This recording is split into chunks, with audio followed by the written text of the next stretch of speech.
12월 7일 날 대통령실에서 증인하고 여인영하고 사이의 이 통화 내용에 대해서 해명 발표를 한 게 있습니다. 그 내용 아십니까? 모릅니다.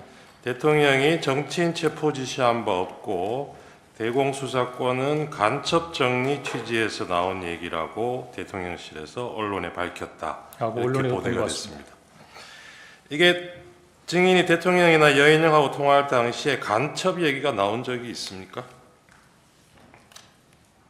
간첩 얘기 나온 적 없습니다. 네. 증인 국회에서도 그 얘기를 하셨는데 시키는 거 다 하고 싶을 만큼 대통령을 좋아했다 이렇게 말씀하셨지 않습니까? 그죠? 네. 네.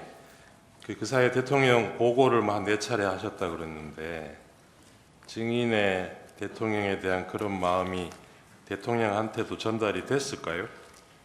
모르겠습니다.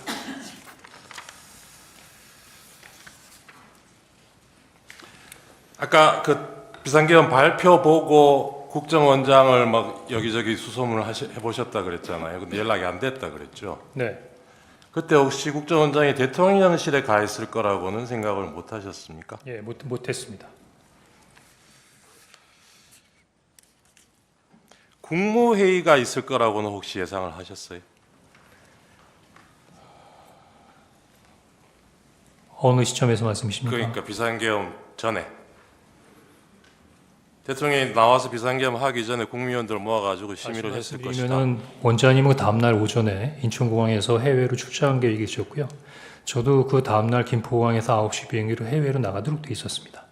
방금 정말 처음으로 대통령께서 전화를 주는데 제가 직접 못 받아서 제가 마음이 굉장히 조급했는데 제가 그 보안폰을 보좌관들에게 맡긴 것도 그 다음 날 출국 준비를 할 때 통상 보안폰은 국내에 두고 갑니다. 예. 그 조사 내용에서 봤습니다.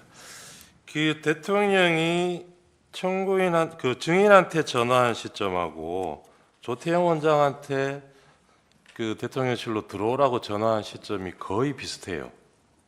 8시경인데 증인한테 먼저 했을지 조태영 원장한테 먼저 했을지는 지금 정확히 확인이 안 되는데요.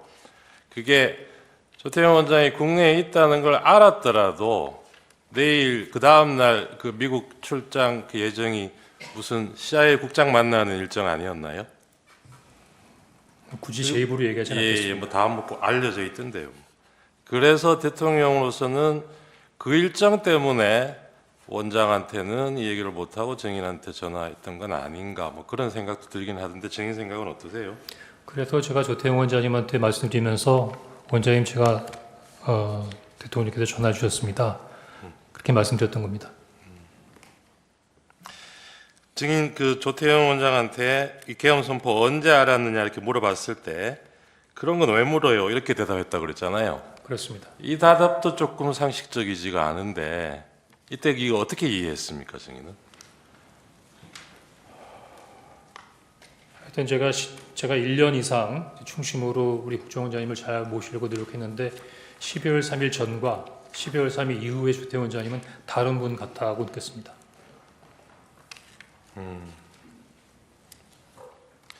증인 검찰에서 한 얘기 중에 조태영이 증인으로부터 대통령께 전화를 받았다는 얘기를 듣고도 왜 전화했는지 묻지도 않고 아무런 말이 없었고 이재명 한동훈 체포 얘기를 할 때도 증인의 말을 듣기 싫어하거나 외면하는 듯한 모습을 보였다고 진술을 하셨어요.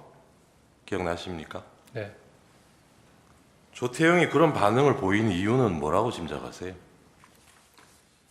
3, 40년 정도 주식 생활한 사람 입장에서는 충분히 어떤 상황이구나라고 파악할 수 있는 부분이지만 네. 굳이 그 말을 이 자리에서 하는 부분은 적절치 않을 것 같습니다. 그게 가능성은 두 가지잖아요. 조태영이 대통령이 그런 지시를 했다는 걸 알고 있었을 경우하고 몰랐을 경우하고 12월 3일 그날 이후로 조태영 원장님은 저한테 아무 말도 아무 설명도 해주지 않으셨습니다. 네, 그럼 저도 뭐 더 묻지는 않겠습니다.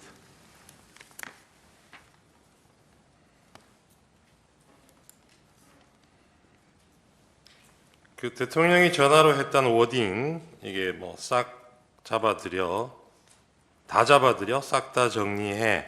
여기에 구체적으로 뭐 사람이 이런 목적은 없었어도 그걸 지칭하는 뭐 대명사 같은 것도 없었어요? 없었습니다.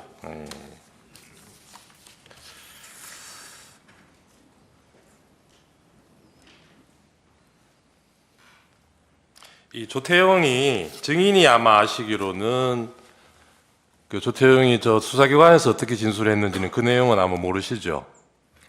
최근에 경찰에서 제가 얘기했던 부분의 내용을 진술하셨다는 내용을 언론을 통해서 봤습니다. 그렇습니까? 그 이제 국정조사 1월 22일이죠. 그때도 오전까지는 조태용이 증인으로부터 보고받은 사실을 뭐 전혀 완전히 부인하가 오후에는 방첩사 도우라고 전화한 사실은 보고받았다. 거기까지는 인정하고 그다음에 이재명 한동훈 잡으러 다닐 것 같다. 이 얘기는 보고받은 바 없다라고 그 부분은 여전히 부인하고 그랬죠.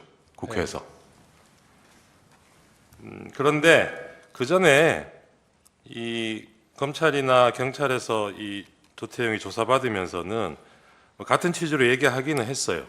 방첩사 도우라고 지시받았다는 보고는 받았고 그런데 이재명 한동훈 얘기도 했는데 이 얘기가 맥락이 대통령 방첩사 도우라는 지시하고 연결된 얘기가 아니었고 한참 중간에 띄어가지고 이거는 무슨 시중에 떠도는 얘기 전달하듯이 그렇게 했기 때문에 자기는 이걸 대통령 지시하고 연결시킬 생각을 못했다 이런 취지로 진술을 해요.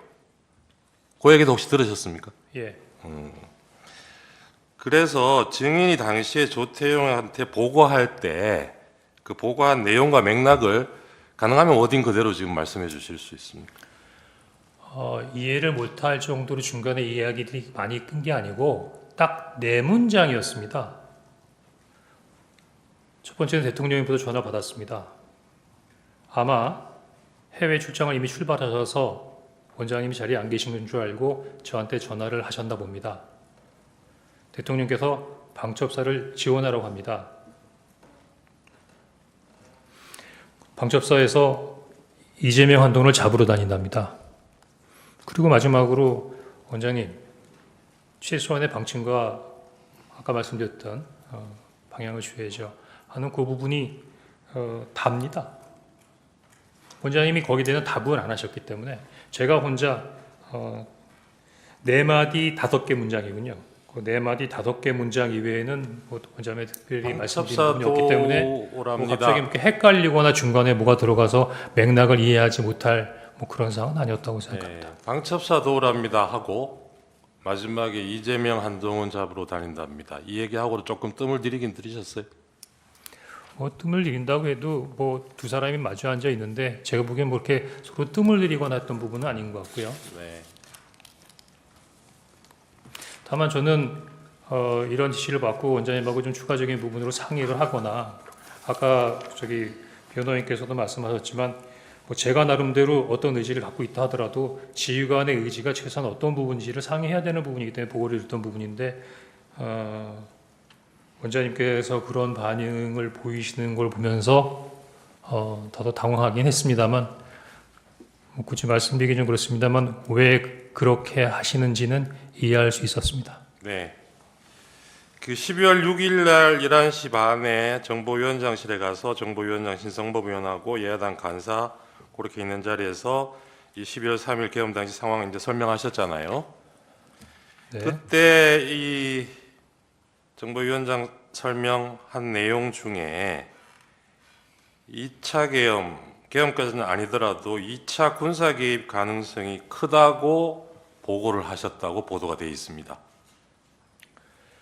그런 취지로 보고하신 거는 맞습니까? 첫 번째는 그 세간에서 약간 오해하는 부분이 제가 정보위원장 막 찾아간 것처럼 말씀하시는 것 같은데 그렇지는 않고요. 그 조선일보 보도 보고 정보위원장이 먼저 연락이 왔다면서요? 그래서 네. 제가 전화로 말씀 못 드리겠습니다라고 말씀드리고 야 이게 거짓말할 수 있는 사항이 아니다라는 생각이 드는 상태에서 그러면 국회로 와라고 해서 거기까지 갔던 부분입니다.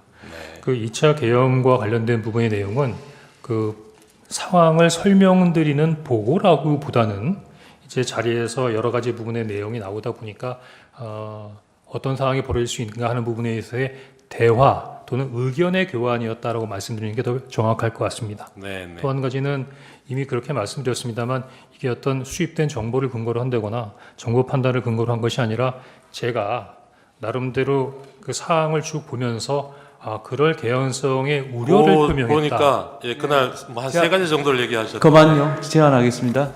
자, 그러면 지금부터 잠시만 주목해 주시기 바랍니다. 제가 구독자분들을 위해서 선물 하나를 준비했는데요. 제가 항상 여러분들께 드리는 말씀이 있습니다. 뉴스만 평소에 잘 챙겨보셔도 돈이 되고 돈을 벌 수 있다라고 말씀을 드렸는데요. 여러분들은 여기 보시는 삼성전자 뉴스를 보고 어떤 생각이 드세요?